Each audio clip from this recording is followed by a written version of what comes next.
Psiu, a novata! Aqui, agora! A voz de Arthur Valença rasgou o silêncio do salão suntuoso, gélida e autoritária.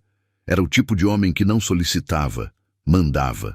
Um bilionário cuja influência se media pela quietude que sua presença impunha em qualquer lugar. Todos o reverenciavam, todos o serviam, sem questionar.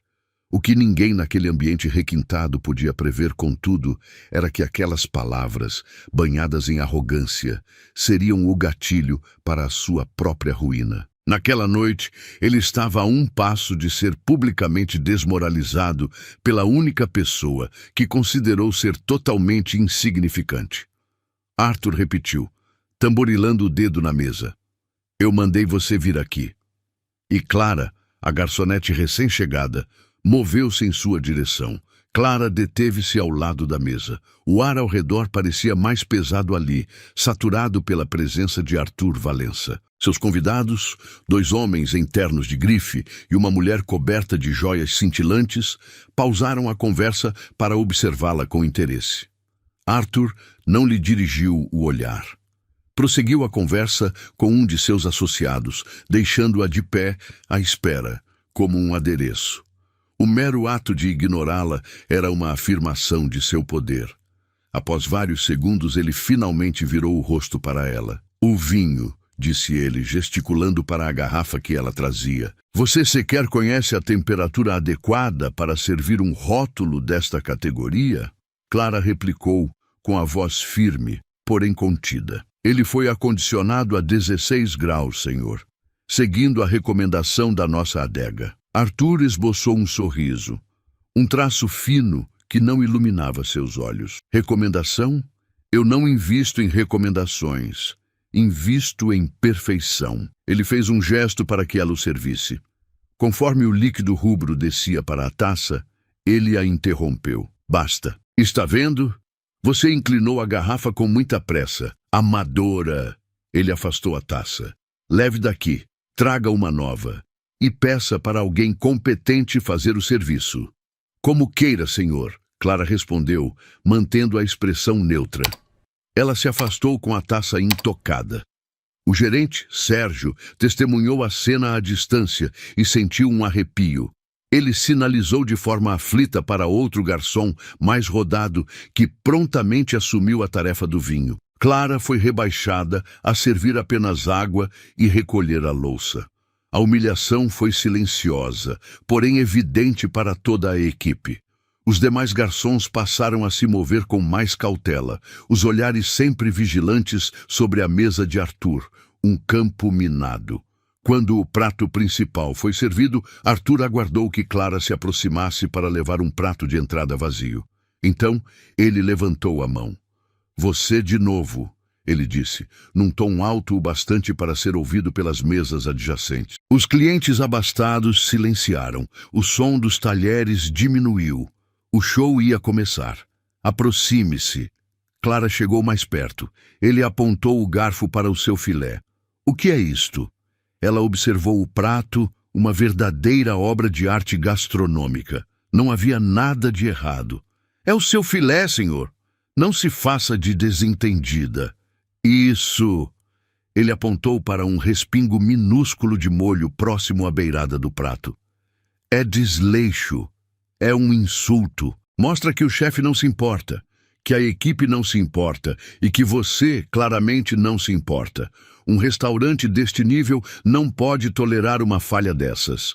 Ele discursava com um tom professoral, deliciando-se com cada sílaba, convertendo o salão em sua arena particular. Clara permaneceu calada, absorvendo a agressão. Seu semblante não traía raiva nem constrangimento, apenas uma concentração intensa, o que pareceu irritar Arthur ainda mais.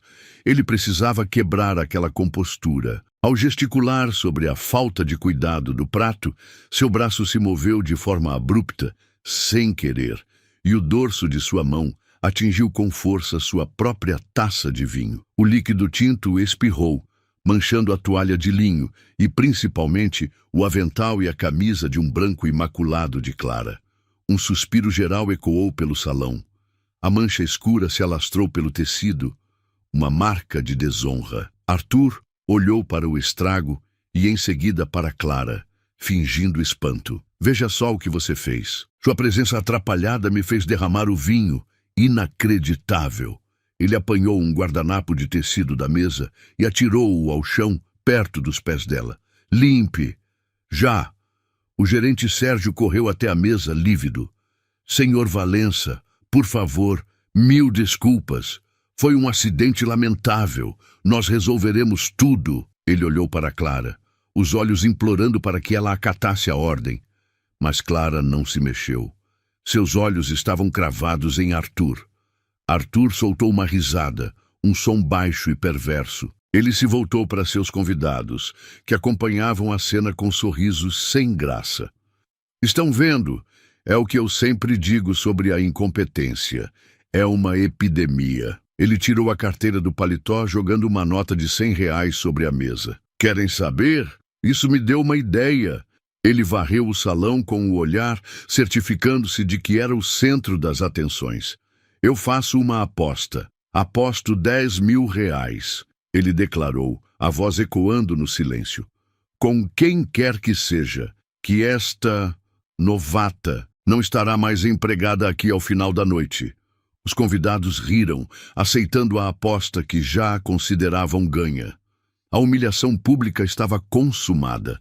Arthur Valença recostou-se na cadeira, triunfante, aguardando a reação de Clara. Ele antecipava lágrimas, um pedido de perdão, talvez uma súplica.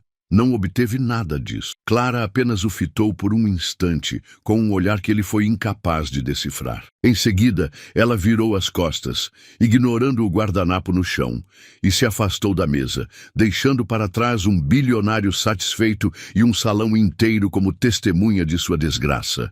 Clara não foi para a cozinha. Ela cruzou o ambiente frenético de panelas, chamas e ordens, indo direto para o modesto vestiário dos funcionários. Sérgio, o gerente, a alcançou, segurando seu braço pouco antes de ela chegar à porta. A cólera em seus olhos era uma mistura de pânico e mágoa. Aonde você pensa que vai? Ele sibilou, a voz contida para que os cozinheiros não escutassem a discussão, embora todos já tivessem parado para espiar. Você faz ideia do que acabou de aprontar? Aquele homem é Arthur Valença. Ele é proprietário de metade dos imóveis desta avenida. Ele pode nos falir com um único telefonema. Clara olhou para a mão dele em seu braço e ele a largou, sem jeito. Ela não respondeu, apenas o encarou, em silêncio. Você está demitida, disse Sérgio, as palavras carregadas de uma urgência amarga. Eu não vou arriscar este lugar por causa da sua insolência. Você devia ter pedido desculpas, devia ter limpado, devia ter feito o que ele quisesse, mas você o enfrentou. A acusação era tão descabida que ficou suspensa no ar. Clara, a vítima, transformara-se na culpada. Ela não debateu, não tentou se justificar. Sabia que qualquer palavra seria em vão. O pavor que Arthur Valença inspirava já havia contaminado tudo naquele lugar. Ela apenas assentiu, uma única vez, de forma lenta e consciente. Sérgio pareceu desconcertado pela quietude dela. Pegue suas coisas e saia pelos fundos, agora. Não quero que mais nenhum cliente a veja. Clara se virou e entrou no vestiário. Trocou a camisa branca, agora marcada pela mancha escura de vinho, como um emblema de sua expulsão. Os outros funcionários que cruzavam o corredor desviavam o olhar. Ninguém lhe ofereceu uma palavra de consolo, nenhum gesto de solidariedade. O medo deles superava a compaixão. Ela estava completamente só. Segundos depois, a pesada porta de metal dos fundos se abriu e se fechou. Clara estava agora numa viela estreita e mal iluminada, com um cheiro de lixo e gordura pairando no ar. O som da festa sofisticada, das risadas e da música chegava a ela como um eco abafado e distante, vindo de um mundo ao qual ela não pertencia mais. Parada sob a luz fraca de uma lâmpada, ela se abraçou, não pelo frio, mas para conter a injustiça que ardia em seu peito. Essa cena da demissão te deixou com o coração na mão? Aquele sentimento de querer gritar contra o que é injusto, mas ter que se calar. Se você também percebeu a força silenciosa da Clara, escreva sim aqui nos comentários. Queremos saber quem já está na torcida por ela. Na viela fria, Clara fechou os olhos. A luz solitária da lâmpada, intensa e amarelada, a transportou para outra luz de um outro tempo. O cheiro de metal e óleo de polimento tomou o lugar do odor de lixo. O tic-tac suave e incessante de dezenas de relógios preencheu o vazio. Ela estava de volta à pequena oficina de seu pai, um espaço apertado e mágico, onde o tempo parecia poder ser desmontado e remontado.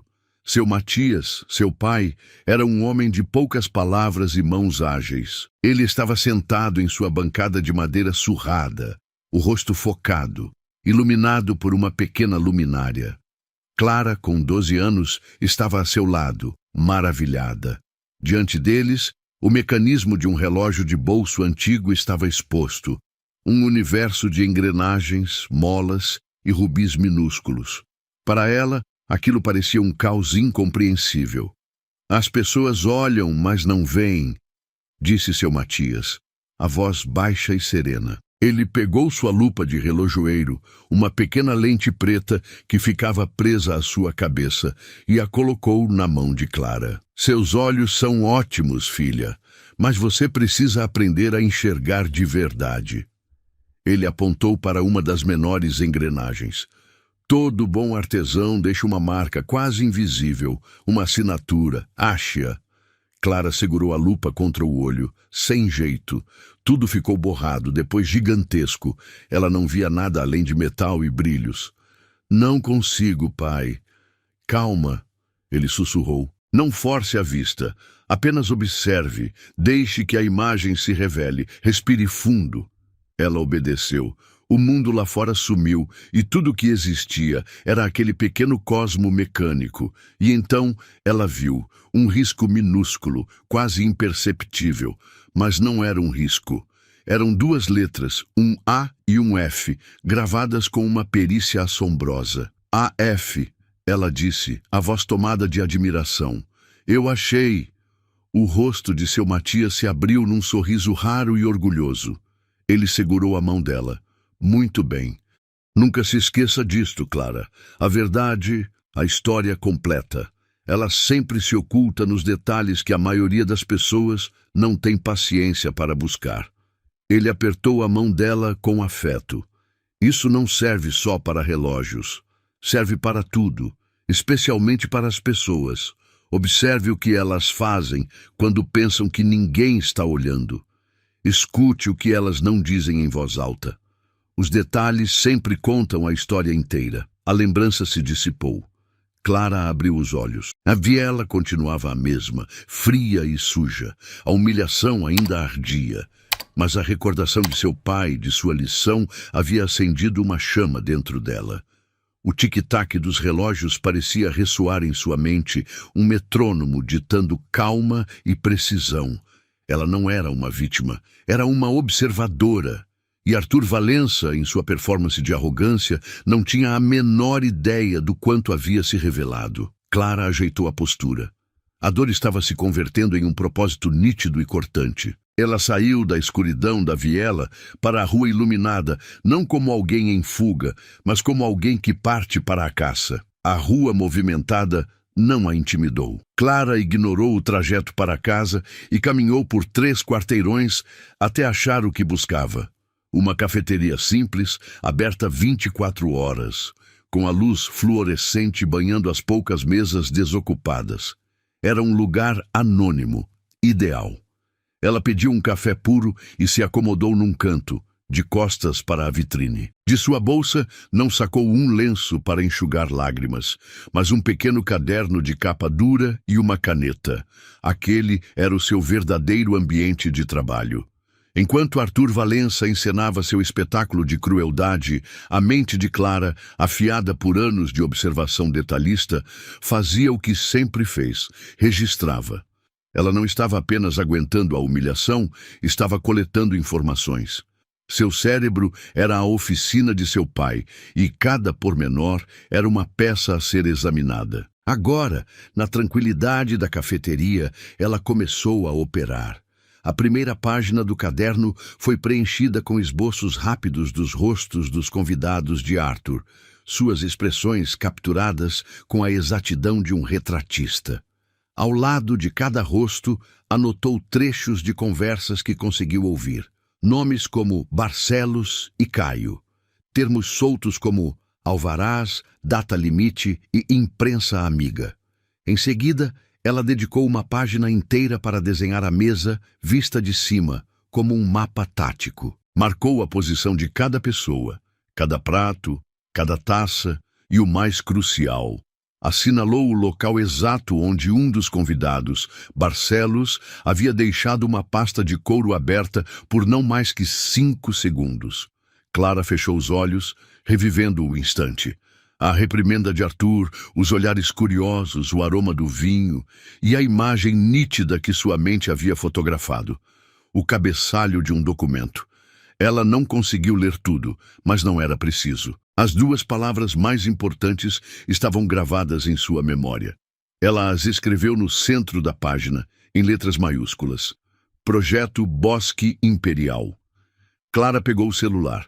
Conectou-se ao Wi-Fi instável da cafeteria. A pesquisa começou. Primeiro, Arthur Valença Plais, Projeto Bosque Imperial. Os resultados iniciais só mostravam notícias corporativas falando de um novo empreendimento visionário que iria revitalizar uma área degradada da cidade. Pura fachada. Ela refinou a busca, acrescentando palavras que seu pai a ensinara a procurar. Litígio, ação judicial, denúncia. E então ela encontrou um artigo, esquecido na 5ª página dos resultados, de um pequeno blog de notícias local, publicado há quase 1 ano. A matéria discorria sobre a remoção controversa de dezenas de famílias de um bairro operário. Eles foram despejados, recebendo ofertas irrisórias por suas casas, coagidos por uma incorporadora de nome desconhecido, para abrir espaço para um condomínio de alto padrão. O nome do projeto era Bosque Imperial. O artigo concluía informando que a empresa por trás de tudo era subsidiária de um conglomerado maior. Clara fez mais uma busca. 20 segundos depois, ela tinha a confirmação. O dono do conglomerado era Arthur Valença. A história estava ali. Uma injustiça muito maior do que um avental manchado de vinho. A cena corta abruptamente. Estamos numa cobertura de luxo, com vista para a cidade iluminada. Arthur Valença gargalhava, com um copo de uísque na mão. Barcelos, seu convidado, brindou com ele. 10.000 reais fáceis, Arthur. A cara daquela garçonete quando o gerente a mandou embora. Não tem preço. Arthur deu um gole na bebida, o divertimento já se esvaindo. Ele franziu o senho, genuinamente perplexo. Garçonete? Ele indagou. Que garçonete? De volta à cafeteria, a luz fria iluminava o rosto concentrado de Clara. Ela não sentia euforia, apenas o peso da responsabilidade. Ignorou o fato de já ter sido esquecida por seu agressor e começou a pesquisar os nomes dos moradores mencionados na matéria antiga. A aposta de 10.000 reais já não significava nada. O jogo agora era imensamente maior, e ela estava prestes a fazer seu primeiro movimento. Clara olhou novamente para os desenhos em seu caderno. O rosto de Arthur, o de Barcelos e o terceiro convidado, o homem mais calado que Arthur chamou de Caio. Havia algo familiar nele, uma imagem que sua memória não conseguia encaixar no restaurante. Ela pegou o celular mais uma vez. A busca agora era diferente, mais conceitual. Ela digitou: Jornalista investigativo Escândalos Corporativos Brasil. Ela percorreu as imagens dos resultados, uma galeria de rostos sérios, e então parou. O coração disparou. Era ele, o homem da mesa. Não era apenas Caio. Era Caio Drummond, um dos jornalistas mais respeitados e temidos do país, autor de 3 livros que desvendaram a corrupção em altíssimo escalão. A presença dele naquele jantar não era um acaso. Drummond estava no encalço de uma história, e Arthur Valença, cego por sua própria arrogância, o havia convidado para sua mesa, sem saber que estava alimentando um predador. Clara acabara de encontrar sua arma. Ela não hesitou. Encontrou o site profissional de Drummond, que tinha um e-mail para denúncias seguras. A mensagem que ela redigiu não era um desabafo emocional de uma garçonete demitida. Era um dossiê, frio, preciso e detalhado, como seu pai a ensinou. O assunto era direto. Fonte primária, jantar de Arthur Valença no restaurante Mirante. No corpo do e-mail, ela se apresentou como uma observadora presente na noite de ontem. Listou os nomes, as palavras-chave que ouviu e, o mais importante, descreveu a pasta de couro e o documento com o título Projeto Bosque Imperial.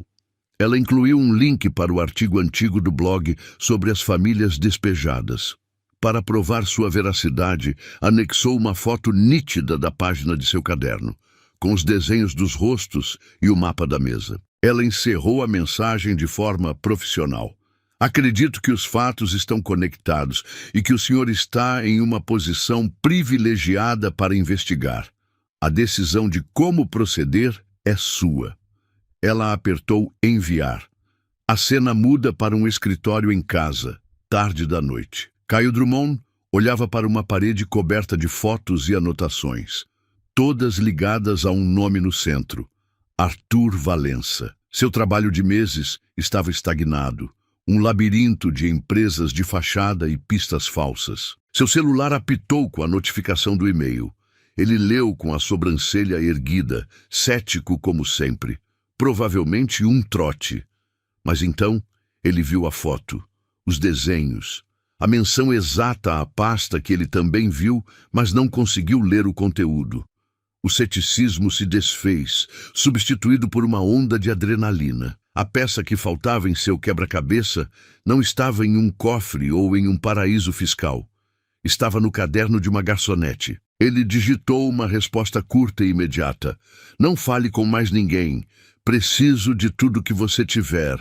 Me encontre amanhã. Enviarei o local. Esteja preparada. Minutos depois, Caio Drummond abriu sua rede social profissional. Uma página seguida por dezenas de milhares de jornalistas, advogados e executivos. Ele escreveu um único post, enigmático e poderoso. Os impérios mais arrogantes costumam ruir pelos detalhes que seus donos desprezam. E às vezes, a fonte mais poderosa é aquela que todos veem, mas ninguém enxerga. O post viralizou. Em menos de uma hora, o mercado financeiro e a imprensa começaram a entrar em polvorosa. De quem Drummond estava falando? Qual império estava prestes a desmoronar? O nome de Arthur Valença surgiu em conversas sigilosas. Seu poder, antes absoluto e inquestionável, agora era alvo de curiosidade e desconfiança. A primeira fissura em sua fortaleza havia sido exposta para todos. No dia seguinte, o salão de festas de um dos hotéis mais luxuosos da cidade estava lotado. O evento era a consagração de Arthur Valença. Câmeras de todas as grandes emissoras, dezenas de jornalistas, investidores com seus ternos impecáveis e políticos da prefeitura se reuniram para o anúncio de seu mais novo e ousado projeto imobiliário. No palco, diante de um painel gigante com seu sobrenome em letras douradas, Arthur estava em seu habitat natural. Ele discursava sobre visão, sobre o futuro, sobre a ética nos negócios que, segundo ele, era o alicerce de seu império. Ele era o senhor do universo, distribuindo sorrisos e promessas de prosperidade, completamente inconsciente do abismo a seus pés. Quando ele abriu para perguntas, as mãos se levantaram em uma onda. Sua assessora de imprensa escolhia a dedo os jornalistas parceiros. Mas uma voz calma, amplificada por um microfone que ele mesmo trouxera, se impôs sobre as outras. Senhor Valença, Caio Drummond, gostaria de fazer uma pergunta. O salão silenciou. Todos conheciam Drummond. Arthur abriu um sorriso de predador. Derrotar Drummond em público seria o ápice de seu dia. Caio, que surpresa indesejada, disse ele, provocando risos nervosos na plateia. Diga, qual teoria da conspiração você nos trouxe hoje? Caio Drummond não se abalou. Na verdade, é uma pergunta sobre o passado, não sobre teoria. Antes de detalhar seu novo empreendimento, o senhor poderia nos contar um pouco sobre um projeto antigo? Gostaria de ouvir sua perspectiva sobre o Projeto Bosque Imperial. O sorriso de Arthur vacilou por uma fração de segundo.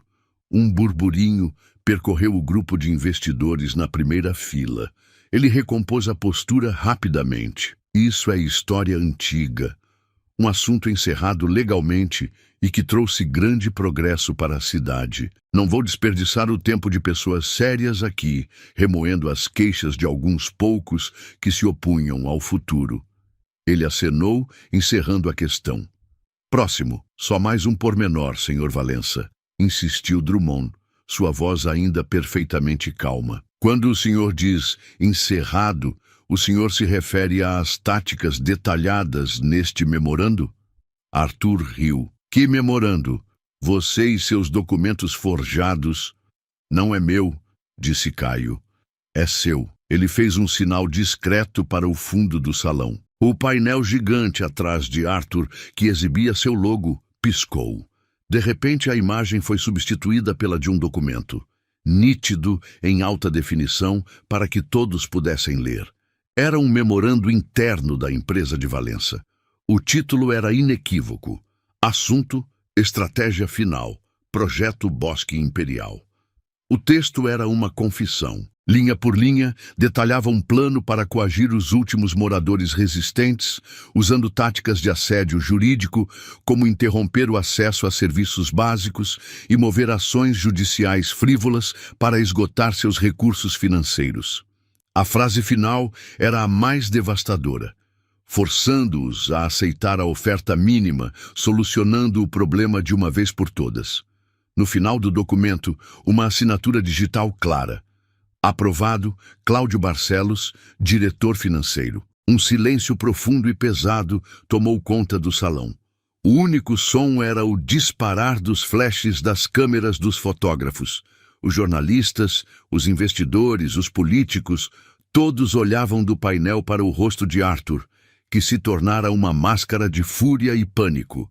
Centenas de celulares estavam erguidos, gravando. A prova não era uma alegação, era um fato, exibido numa tela de 5 metros de altura, sendo transmitido e salvo em tempo real.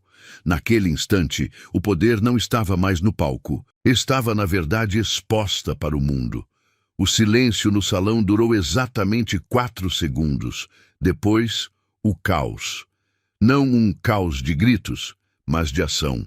Dezenas de jornalistas começaram a digitar em seus laptops e celulares, noticiando o fato em tempo real. A história estava explodindo online antes mesmo de Arthur Valença conseguir assimilar o que estava no painel às suas costas. Ele tentou falar, gaguejou algo sobre documento falso, ataque orquestrado, mas sua voz, antes tão imponente, era agora um ruído fraco e desesperado. Os homens no palco com ele, seus sócios e os políticos que antes sorriam para as fotos, agora se distanciavam, criando um vácuo ao seu redor. Um de seus principais investidores, um alemão de semblante severo, caminhou até o púlpito, afastou um Arthur atordoado e falou no microfone com um inglês claro e incisivo. Meu fundo de investimento anuncia a suspensão imediata de toda e qualquer negociação com as empresas Valença, aguardando uma auditoria completa e independente. Nós não toleramos esse tipo de conduta. Foi a primeira punhalada. A sanção material, ao vivo, para todo o mundo. Enquanto ele falava, os canais de notícias financeiras que transmitiam o evento já mostravam o resultado em suas telas. O código das ações da principal empresa de Valença apareceu no canto, acompanhado por uma seta vermelha e íngreme, apontando para baixo. O gráfico mostrava uma queda livre. Uma onda de pânico e vendas havia começado. O império de Arthur estava sangrando bilhões em valor de mercado a cada minuto. Os jornalistas, sentindo o cheiro de sangue, avançaram em direção ao palco. As perguntas, antes reverentes, agora eram acusações. Senhor Valença, quantas famílias o senhor coagiu? O senhor vai renunciar à presidência do conselho. Isso é uma prática comum em seus negócios. A plateia que ele antes dominava pelo medo, agora o encurralava, cada celular apontado para ele como uma arma. Cada flash, uma pequena explosão em seu rosto pálido. Foi então que as portas duplas no fundo do salão se abriram. 2 homens de terno, com posturas que não pertenciam àquele ambiente de luxo, entraram.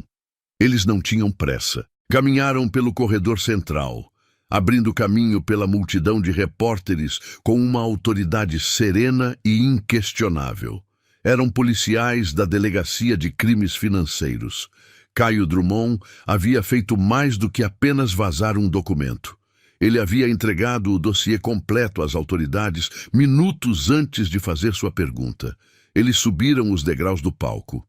Um dos agentes se aproximou de Arthur, que os olhava com olhos vazios, a arrogância finalmente estilhaçada. O policial falou em voz baixa, mas firme o suficiente para o microfone do púlpito captar. Senhor Arthur Valença, gostaríamos que o senhor nos acompanhasse para prestar alguns esclarecimentos. Não era uma prisão com algemas, era algo pior, uma humilhação pública e oficial. Ele estava sendo retirado de seu próprio palco, escoltado como um criminoso. Enquanto o guiavam para fora, passando pelos rostos chocados de seus ex-aliados, a ironia final pairava no ar. Na noite anterior, ele havia apostado R$10.000 na ruína de uma garçonete. Agora, em menos de 15 minutos, ele havia perdido seus sócios, seu projeto, sua reputação e uma fortuna incalculável. Ele perdeu o jogo que nem sabia que estava disputando. Os flashes das câmeras o seguiram até a porta, não como um bilionário poderoso, mas como o protagonista de um escândalo que definiria o resto de sua vida. 3 semanas se passaram. O alvoroço da mídia havia se convertido no zumbido burocrático de uma investigação oficial. Clara saía de um prédio cinzento do governo, onde passou as últimas 2 horas prestando seu depoimento formal. Ela não era mais uma garçonete anônima, era a testemunha-chave no caso que monopolizava o noticiário. O sol do fim de tarde projetava longas sombras na esplanada de concreto. Sentado em um banco de pedra, sozinho, estava Arthur Valença. Ele não parecia um titã derrotado. Parecia apenas um homem. O terno ainda era de grife, mas estava amarrotado. Os ombros, antes tão retos e imponentes, estavam caídos. Havia olheiras profundas sob seus olhos. Ele olhava para o vazio, aguardando seu batalhão de advogados terminar mais uma reunião. Quando Clara desceu os últimos degraus, os olhos dele a encontraram por acaso. A confusão em seu rosto lentamente deu lugar ao reconhecimento. Clara teria seguido seu caminho, mas a voz dele a deteve. Não era mais uma ordem, era um som rouco, quase um murmúrio. A garçonete. Ela parou e se virou para ele, mantendo uma distância segura. Não havia medo em seus olhos, nem satisfação na vitória. Havia apenas uma calma inabalável. Ele a encarou por um longo tempo, não com raiva, mas com uma espécie de assombro resignado. Eu tinha inimigos, ele disse, mais para si mesmo do que para ela. Concorrentes, sócios desleais. Eu monitorava todos eles, todos os dias. Eu tinha um plano para cada um. Ele balançou a cabeça incrédulo. Mas você, eu nem sequer reparei no seu rosto. Eu não sabia que você existia. Ele finalmente a olhou nos olhos, a pergunta que o atormentava escapando de seus lábios. Como?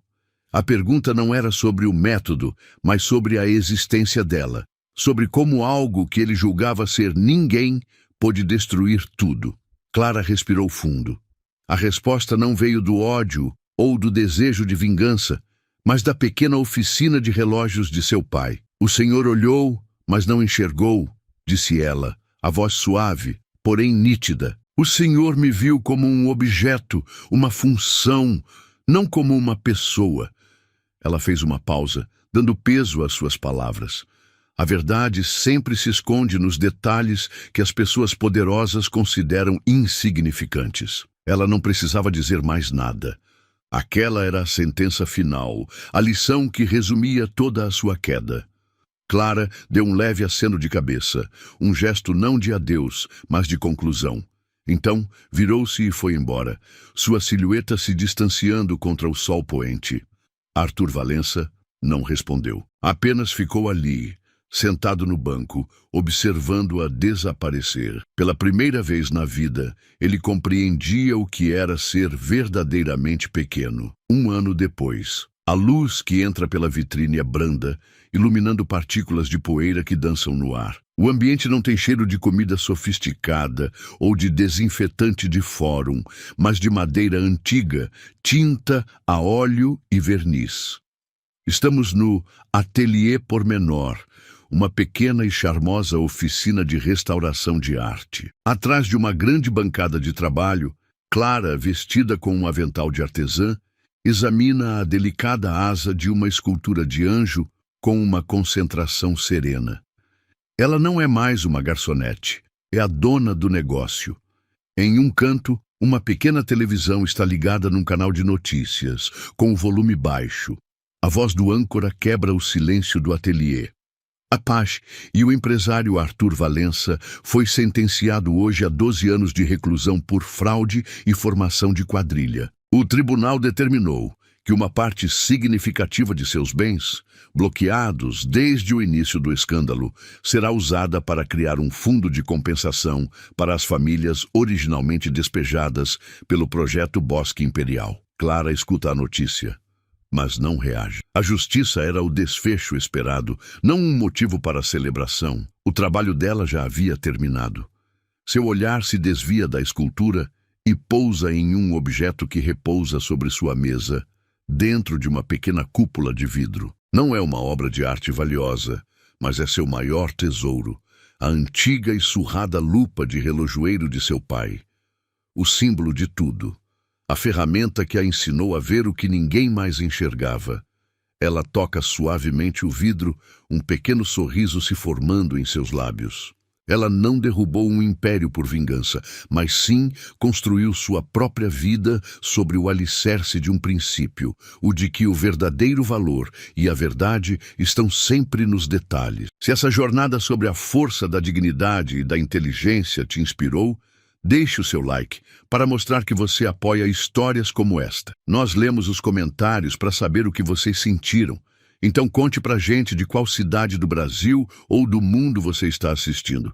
E se você acredita que os quietos e observadores podem sim virar o jogo, inscreva-se no canal para não perder nenhuma de nossas batalhas. Não vá embora ainda. Tem 2 outras histórias incríveis aparecendo na sua tela agora. É só escolher uma, clicar e eu te encontro no próximo vídeo.